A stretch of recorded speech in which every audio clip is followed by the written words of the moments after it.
అధికముగా జ్ఞానివి కాకుము అన్నాడు. అధిక నీతి మంచిదే, అధిక జ్ఞానం కూడా మంచిదే అని మనం అనుకుంటాం. కానీ కింద ఏం రాశాడో తెలుసా? నిన్ను నీ వేళ నాశనము చేసుకొందువు అన్నాడు. వాయమ్మో, ఇదొకటి ఉందా? అధికముగా నీతిమంతుడవై ఉండకుము, అధికముగా జ్ఞానివి కాకుము. నీకు ఇవి ఎక్కువైనాయి అంటే ఎవడో నిన్ను నాశనం చేయాల్సిన అవసరంలా, నిన్ను నువ్వే నాశనం చేసుకుంటావు అన్నాడు. అది గొప్ప మాట. ఇప్పుడు మూడవ మాటలో అధిక చింత అని నేను చేరుస్తున్నా. దేవునికి స్తోత్రం. అధిక నీతి, అధిక జ్ఞానం, అధిక చింత.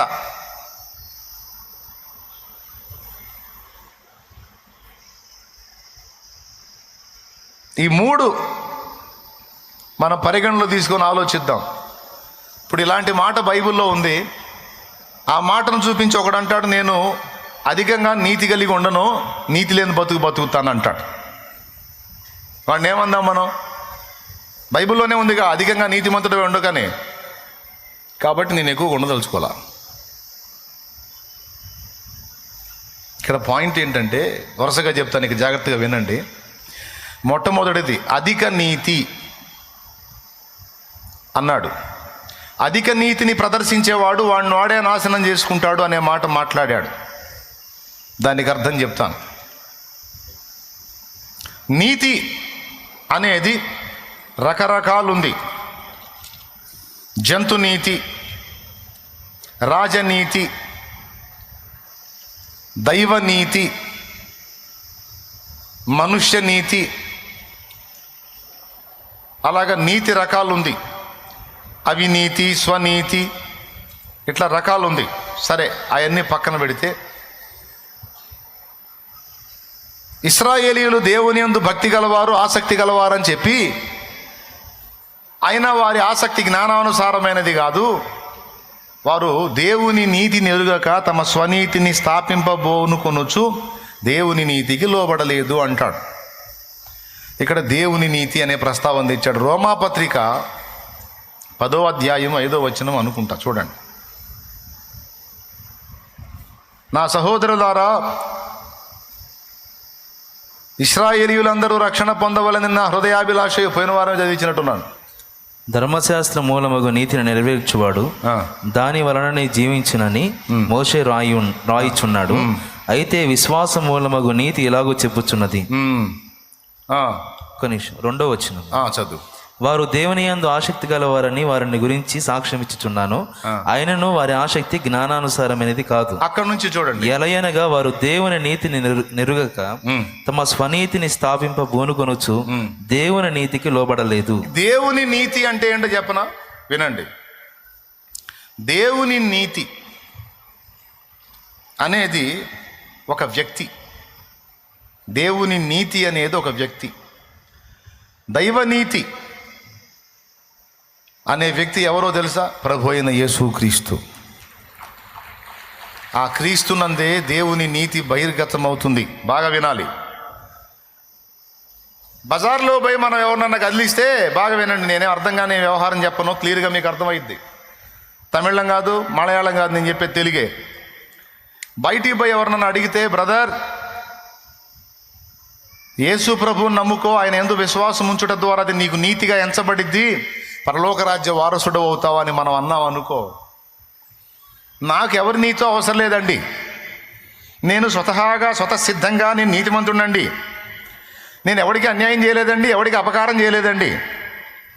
నేను ఎంత నీతి గలవాడిని అంటేనండి, ఆకలి కొన్నవాని ముఖం చూడండి, బీదలకు నేను సాయం చేస్తానండి, దిక్కులేని వాళ్ళకి నేను తోడుగా ఉంటానండి, నేను అంత మంచి ఉండండి, ఇంత మంచి ఉండి, వాడి నీతి కార్యాలన్నీ కుప్పైతే వేస్తాడు. దీనికి యెషయా ఏం చెప్పాడంటే, మా నీతి క్రియలన్నీ మురికి గుడ్డలు అన్నాడు. మా నీతి క్రియలన్నీ మురికి గుడ్డలు అన్నాడు. అంటే అర్థమైంది, ఇప్పుడు నేను తెల్లని వస్త్రాలు వేసుకొని వచ్చా. ఈ తెల్లని వస్త్రాలు ఇట్లనే పెట్టుకొని మట్టిలో పెట్టి దొర్లాడాను అనుకో, ఆ మట్టి వస్త్రాలకు ఈ తెల్లని వస్త్రాలు నల్లగా అయిపోతాయి. మురికి పట్టినటువంటి వస్త్రాలు కలర్ చేంజ్ అవుతాయి. మా నీతి క్రియలన్నీ మురికి గుడ్డలు అని యెషయా ఎందుకు అన్నాడంటే, మేము నీతితో ఎంత పనులు చేస్తామో మేము చేసే పాపాలు కూడా అలానే ఉన్నాయి. మేము చేసే పాపముల వలన మా నీతి అపవిత్రమైపోయి మలినమైపోయి తెల్లని బట్టే కానీ మురికి అయిపోయింది. మురికి బట్టలకు విలువ ఉందా? స్తోత్రం చెప్పండి, గట్టిగా చెప్పాలి. నేను చెప్పింది చేస్తారా? ఒకసారి పక్కన వాళ్ళని పలకరించండి, చేతులు కలపండి.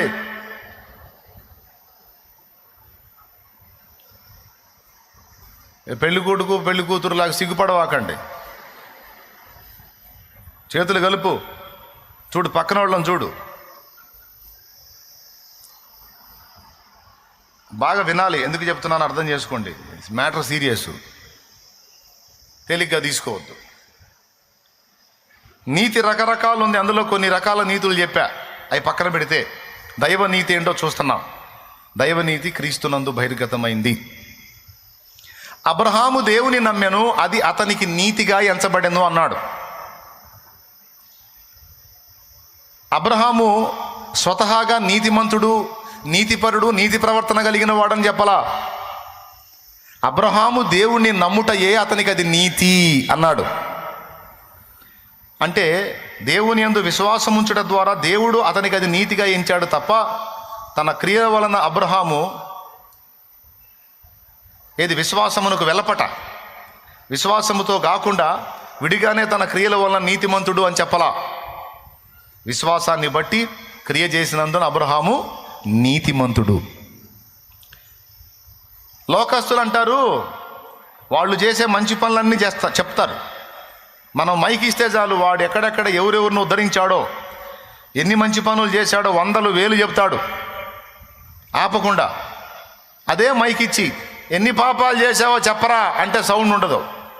మీరు స్తోత్రం చెప్పండి, పెద్దగా చెప్పండి, యథార్థంగా ఒప్పుకోయా. ఒక 10 పాపాలు చెప్పు, నువ్వు చెప్పిన పాపాలంటే ఎవరు నా దగ్గర భలే పనేనే అంటాడు.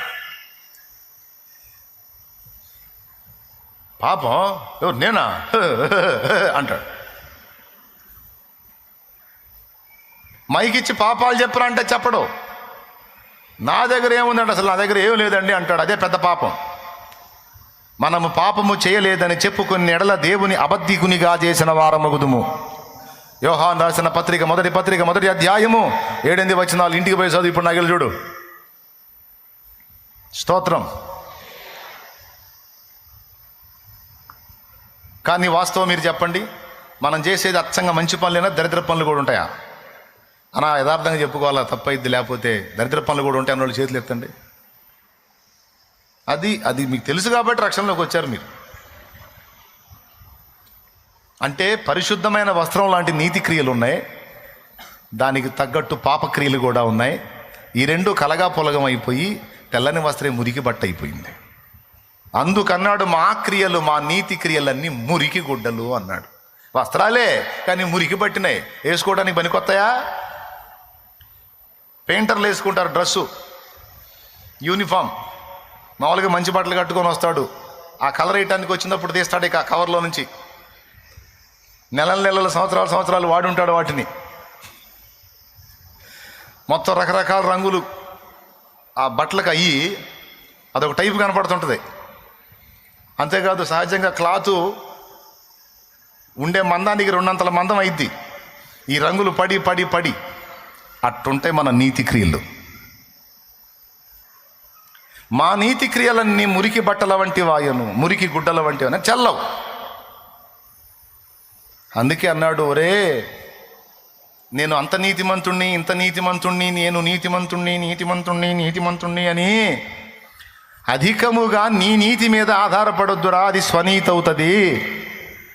మనుష్య నీతికి వేరుగా దేవుని నీతి బయలుపరచబడుతున్నది. అది ఎవరో కాదు, ప్రభు అయిన యేసుక్రీస్తు.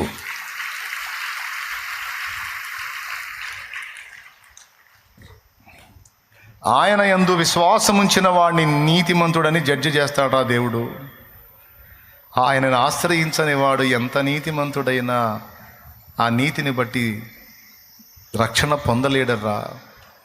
కాబట్టి నేను నీతిమంతుణ్ణి, అధిక నీతి నాది అని నీ నీతిని బట్టి అధికముగా అతిశయపడకు, నీ నీతి చెల్లదు.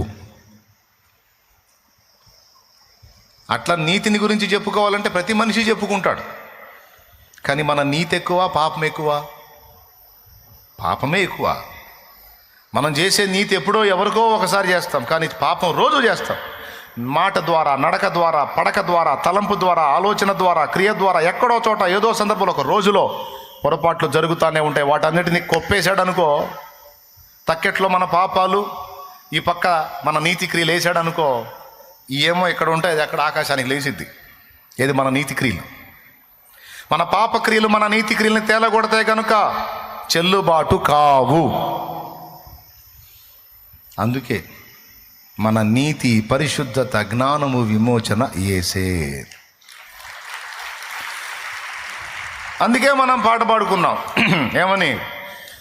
నా నీతికి ఆధారమా నిబంధన మందసమా, నా నీతికి ఆధారమా నిబంధన మందసమా, అనుబంధమా మకరందమా, నాలో ఆనందమా, అనుబంధమా మకరందమా, నాలో ఆనందమా,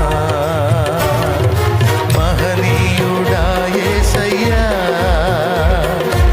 ఆరాధన నీకేనయ్యా, మహనీయుడా యేసయ్యా,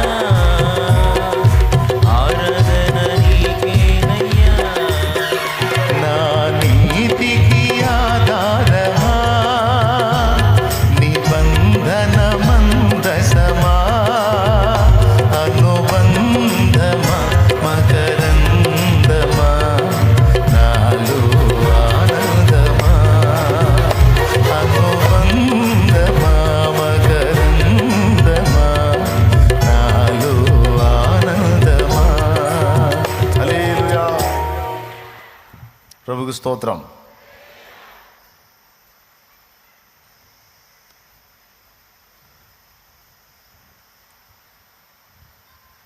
చెప్పండి, మన నీతి ఎవరు? మన నీతి మరి స్వనీతి చెల్లిద్దా? దేవుని ముందు చెల్లిద్దా? నీతి ఎక్కువ, పాపం ఎక్కువ? కానీ మనిషి ఫీలింగ్ ఏంది? వీడు చేసే 100 పాపాలు ఎత్తడు. ఎప్పుడో సంవత్సరం క్రితం వాడికి 100 రూపాయలు దానం చేశాడు, అది మాత్రం 1000 సార్లు చెబుతాడు. 100 అండి, 100 ఇచ్చా, 1000 ఇచ్చానండి, 1000 ఇచ్చా, వయమ్మో, ఈ 1000 సార్లు చెప్పాడు.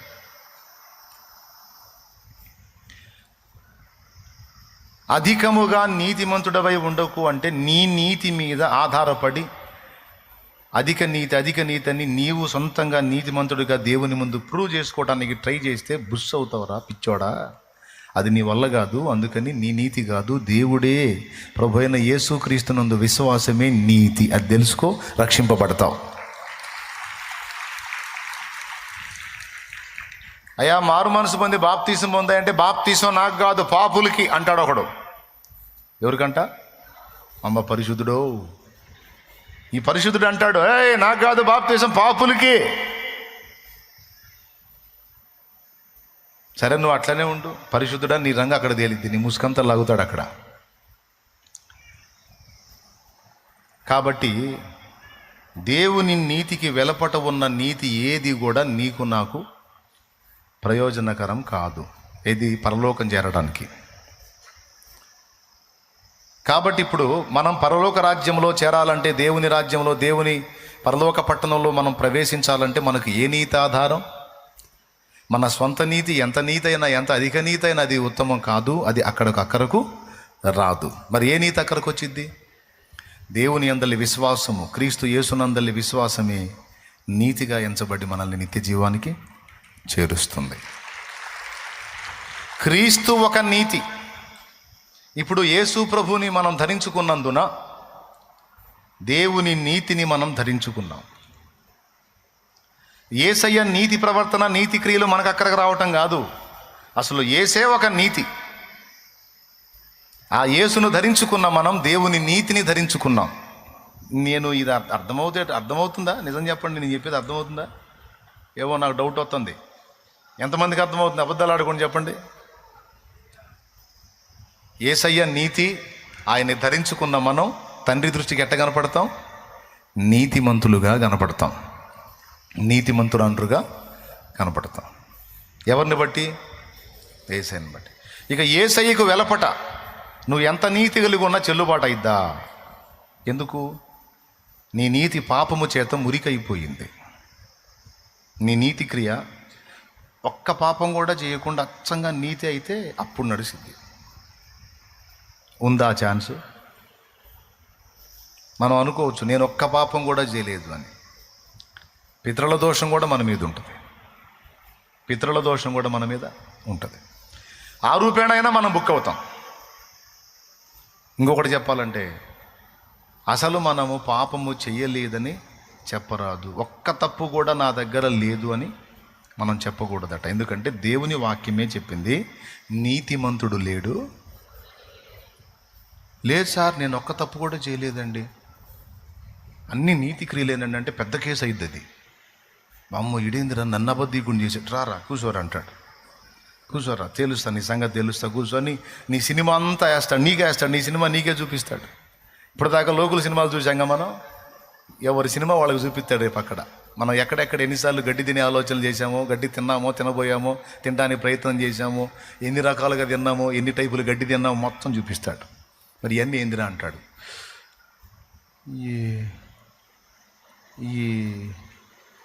నేను చేయలేదురా, నువ్వే చేసింది. నేనేనా అంటే అండి ఈ గుర్తులు ఏమండి నాకంట. అబ్బా నేను గుర్తు చేశాక మరి ఇప్పుడు సంగతి ఏంటంటే ఈ జరిగినాయండి వాస్తవేనంటే, మరి అట్టయితే ఇక మరి నేను ఇక మరి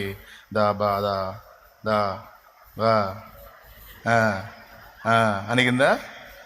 ఇప్పుడు చెప్పు నువ్వు ఎవరు అంటాడు. నీతిమంతుడు లేడు, ఒక్కడును లేడు అన్నది వాక్యం మర్చిపోకూడదు. ఏ భేదమును లేదు. అందరూ పాపము చేసి దేవుడు అనుగ్రహించి మహిమను పొందలేకపోవచ్చున్నారు. తేలగొట్టేశాడు అక్కడ. ఒక్కడు కూడా లేడురా పెద్ద మనిషి అని. ఎవరన్నా పెద్ద మనిషిలాగా కాలు ఎగరేస్తే నేను పగలబడి నవ్వుకుంటా, లోపల వాడికి కనపడదు. ఎవరైనా తమను కూర్చి తాము అస్సలు అంటే నేను లోపల గుల్లైపోతుంటా. ఎందుకంటే బైబిలులో ఒకే ఒక్క నీతిమంతుడు ఉన్నాడు, యేసు ప్రభు. ఆ తర్వాత అమ్మగారే. బైబిల్లో ఒకే ఒక్కడు ఉన్నాడు నీతిమంతుడు, యేసు ప్రభు. ఆ తర్వాత అయ్యగారే. ఎందుకంటే అస్సలు పర్ఫెక్ట్ అంటగా. అంటే వాక్యం కూడా ఇతనికి వర్తింపదు. నీతిమంతుడు లేడు, ఒక్కడు లేడు అన్న విషయంలో మరి ఇతను ఉన్న సంగతి దేవుడు మర్చిపోయినట్టున్నాడు. నీతిమంతుడు లేడు, ఒక్కడునూ లేడు అని రాయకూడదు. నీతిమంతులు ఉన్నారు అని రాయాల. వీరిని బట్టి అందరి బతుకులు మనం పుట్టక ముందే చదివి కూర్చున్నాడు ఆడ. అందరి బతుకులు, అందరి సంబడాలు చదివి కూర్చున్నాడు అక్కడ. నువ్వు కాదు, మీ డాడీ వాళ్ళ డాడీ వాళ్ళ డాడీ డాడీ డాడీ డాడీ, ముత్తాతకు తాత, తాతకు ముత్తాత అనేవాళ్ళు కూడా పుట్టక ముందే ఏ తరములో మనం పుడతామో, ఎన్ని సంవత్సరాలు బతుకుతామో, ఎలాంటి బతుకుతామో, ఆ బతుకులు ఎన్నిసార్లు కింద పడతామో, లెగుస్తామో మొత్తం రాయబడి ఉందని 139వ కీర్తన 16వ వచనంలో ఉంది.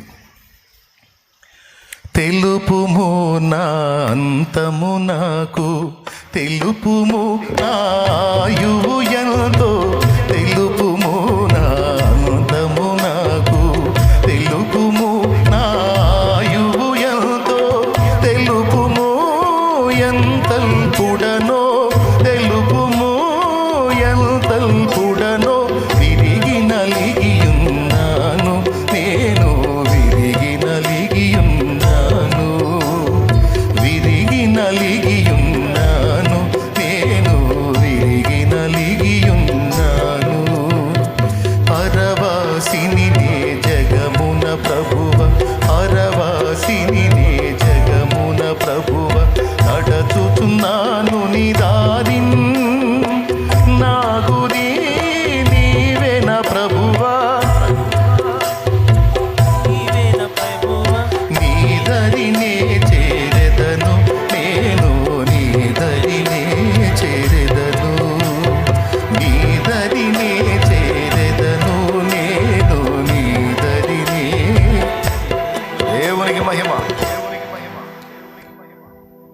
నియమింపబడిన దినములలో ఒకటైనా కాకమునుపే నా దినముల నీవు నీ గ్రంథములో లిఖితములాయను.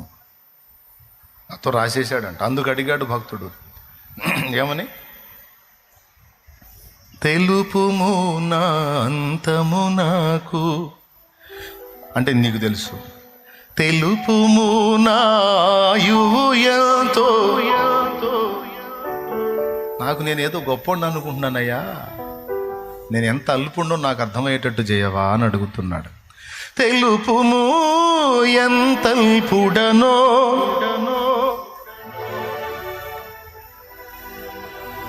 కాబట్టి ఇప్పుడు దేవుని ముందు నకరాలు చేయొచ్చా? అందరు చెప్పండి, నకరాలు చేయొచ్చా? ఓవర్ యాక్షన్ చేయొచ్చా? ఎగస్ట్రాలు చేయొచ్చా? ఏదో భూమికి వ్యతిరేకంగా మనం స్పెషల్గా పుట్టినట్టు స్పెషల్ ఫీలింగ్లు ఇవ్వచ్చా?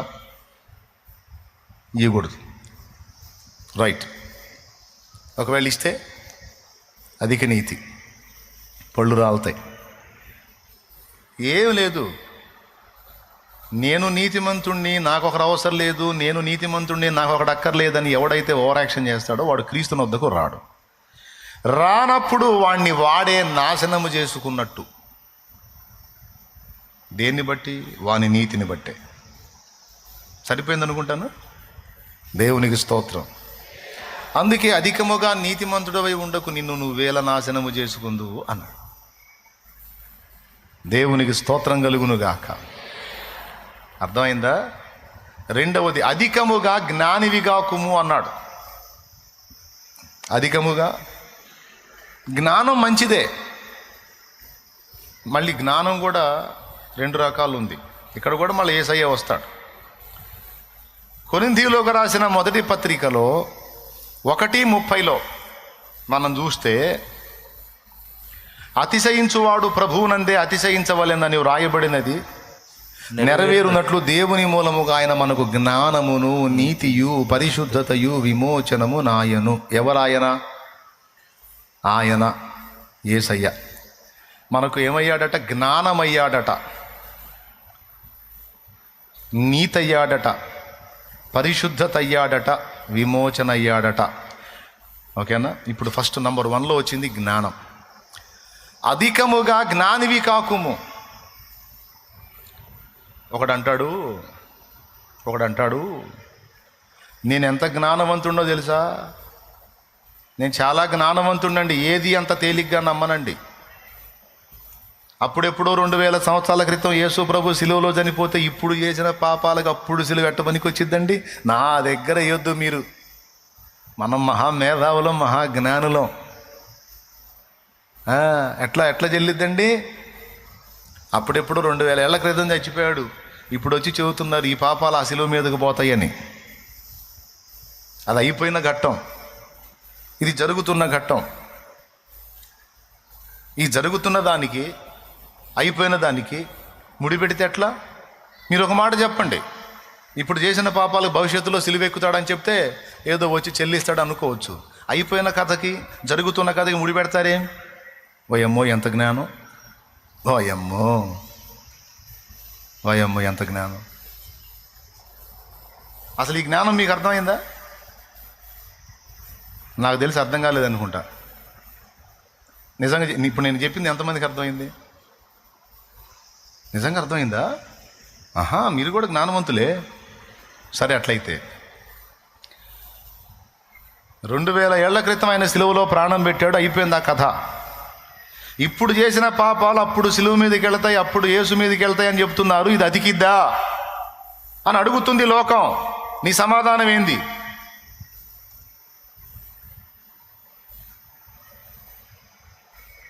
అదే భవిష్యత్తులో వచ్చి సిలువ మీద మోస్తాడని ఒప్పుకుంటా. కానీ గతములో అయిపోయిన దానికి, ప్రస్తుతం జరుగుతున్న దానికి మీరు ఎందుకు ముడి పెడుతున్నారని అడుగుతుంది లోక జ్ఞానం. ఈ లోక జ్ఞానాన్ని దేవుడు విర్రితనంగా చేశాడు. అందుకే అధిక జ్ఞానివి కాకురా అన్నాడు. అధిక జ్ఞానం ఎక్కువైందనుకో, పెద్ద మేధావిని అనుకొని కాగితాలు ఎరుకోవాల్సి వచ్చింది, చిత్తు కాగితాలు. జ్ఞానం ఎక్కువైందనుకో, మెంటల్ ఎఫెక్ట్ వచ్చి నాశనం చేసుకొని చిత్తు కాగితాలు ఏరుకోవాల్సి వచ్చింది రో అంటాడు. నేను జ్ఞానిని, నీ జ్ఞానం నిన్ను దగలేయా. సింపుల్గా చెప్తానండి, అయిపోయిన దానికి జరుగుతున్న దానికి లింక్ ఎట్లా అంటే,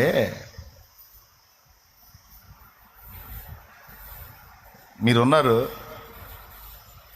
హోటల్లో భోంచేయాలి, ఓ సంవత్సరం పాటు అక్కడే ఉంటారు.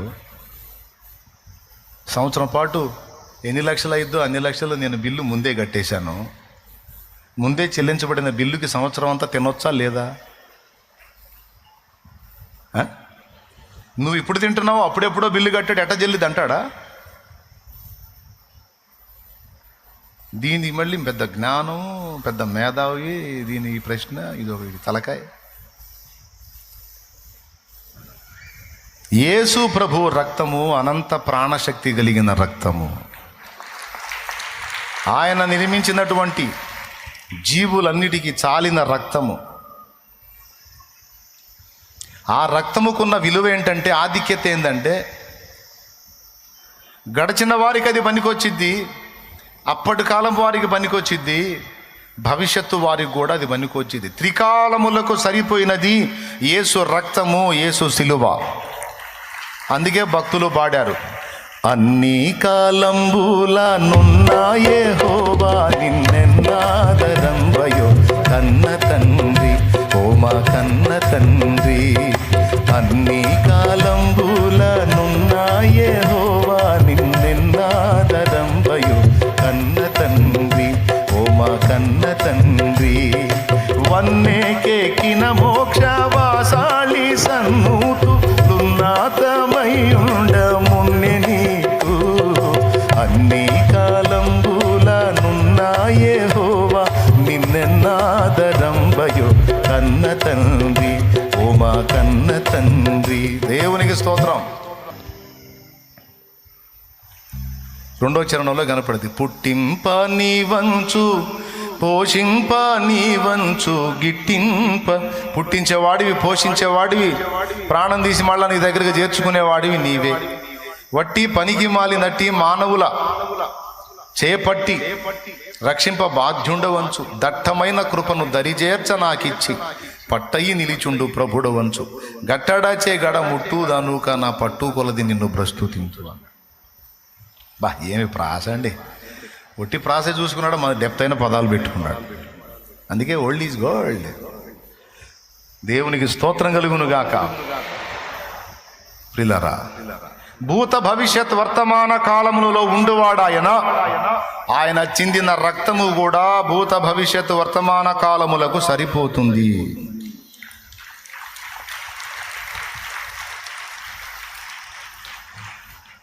బిల్లు రెండు సందర్భాల్లో కట్టొచ్చండి.